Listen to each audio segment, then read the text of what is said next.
Hi, my name is Jan Radcliffe, and I will be presenting a usability test on the following website. It is called Internet Activity Bias Causes Lumpy User Behavior, an article written by Jacob Nelson on September 1st of this year. It is listed on Nelson Norman's Group website, Evidence-Based User Experience Research Training and Consulting. Visually, I like the site, although it was rather boring to look at. It uses monochrome black and white as its supporting template, and then it adds red and black as the linkage colors for the headers. As you can see here, you'd have a little bit of red underneath the link, a little bit of blue, and then you have black, and it's pretty much the whole entire site, which it's consistent, but it's kind of bland. In comparison, I've been working on my own site, and what I've done is pretty much the very same template that they used in setting up their website. I have the three boxes that if you were to go back to theirs and you're to visit their home page, you'll see the three boxes. I have the three boxes. It's the exact same template. It's a basic beginner template. The difference is mine has color, and it adds just a little bit on the side as well to give the user the feel. Back out of that just a little bit so you can see getting to the bottom of Sugar Bowl. If you look at theirs, you go to their home page, it goes like that. But back to the article in question, which was Internet Activity Bias Causes Lumpy User Behavior. I just wanted to give a comparison on what it looked like visually with both of these sites. The content on the Internet Activity Bias Causes Lumpy User Behavior I thought was very relevant. The findings that Nelson discusses undermines the basic assumptions many developers are unaware of. In his article, Nelson notes that usability experts have been taking lessons from recent research being done by economists looking into web user behavior. What economists have found is of major importance to understanding user behavior on the internet. What they discovered was that user behavior is much lumpier, meaning there are periods of really high internet activity as well as alternating with really low periods of interactivity. Users to this site are generally seeking to discover ways to increase their traffic to their own websites or design new websites for others. They are computer savvy people probably that go to this Norman site, and they possess a higher level of technical skills that maybe the average user doesn't possess, purport to know.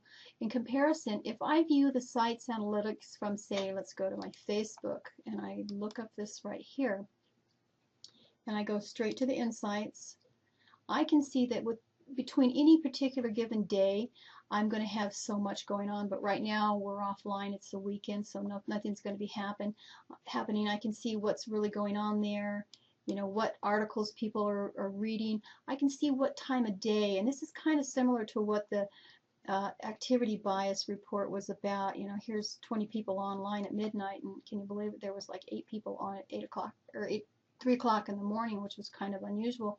But what that helps me to know, though, is based on the time of day, I can look through here, see what articles they liked, and then if I need to, as a marketer, I could reach over here and go, boost. I could boost that. So basically what he's saying in this article is, yeah, be looking at that, but then again, he takes that average behavior that I was looking at on the Facebook site and he incorporates it in an experiment that was done by Yahoo a while back, and I want to get into that. Before I move on to the experiment that Yahoo did, I wanted to give just a little bit of an overview of how I perceive the website with my eyes and how it felt intrinsically to me. Users to this site expect to probably receive a higher level of training and content due to the studies and the research that NG has done, Nelson Norman Group. Users come to NG to learn how to probably develop better sites and thus increase traffic and sales. All of the navigation and links were kind of relevant to the site. You can see them all kind of laid out, everything kind of highlighted well. The screen elements were consistent all across Nelson's group. So if I click on consulting, you'll see that the salt remained the same. The about section was all the same. It was kind of, bland, but it was the same, which was nice. There are also major heading sections that help to direct users toward information, like the home section, reports, training, consulting, all of those. I'm doing my usability test on not just the page, but the content also. You know, users can easily scan this page and they know where they need to look for more information. Basically, NG, they practice what they preach. Nielsen asked the question, do promo videos make people visit websites? Usability experts have been taking lessons from recent research being done by economists looking into web user behavior. What economists have found is of major importance to understanding user behavior. What they discovered is that user behavior is much lumpier, meaning there are periods of high internet activity, which alternates with periods of low activity. Some of the companies experimenting with activity bias using an economical model include Yahoo. Yahoo did an experimental study where they posted a promo video on a totally unrelated site, Amazon's Mechanical Turk Services. They did this for one day and they asked the Amazon users to watch a promo video about Yahoo. Their basis for the experiment was to determine if people would visit a website because of a promo video. Using an economical chart, they showed graphically those users who watched the promo video compared to those who watched a different video on the site. They were also able to determine the number of sites within the Yahoo network that both groups visited 2 weeks before and after being exposed to the video. Yahoo received a large 144% increase in visits to their site on the day the video aired.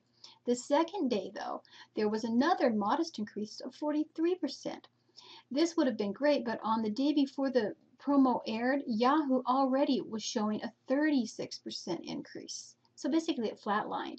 So they were already experiencing viewer increases before the video went live. As they looked into the matter even further, they discovered that users who went to Amazon and didn't watch the Yahoo video had the same behavior patterns as the users who did. The question now is, why did the group who didn't watch the Yahoo video then go to another site within Yahoo's network? Yahoo explained this phenomenon as activity bias. Some days people do a lot of online browsing, and other days they do very little.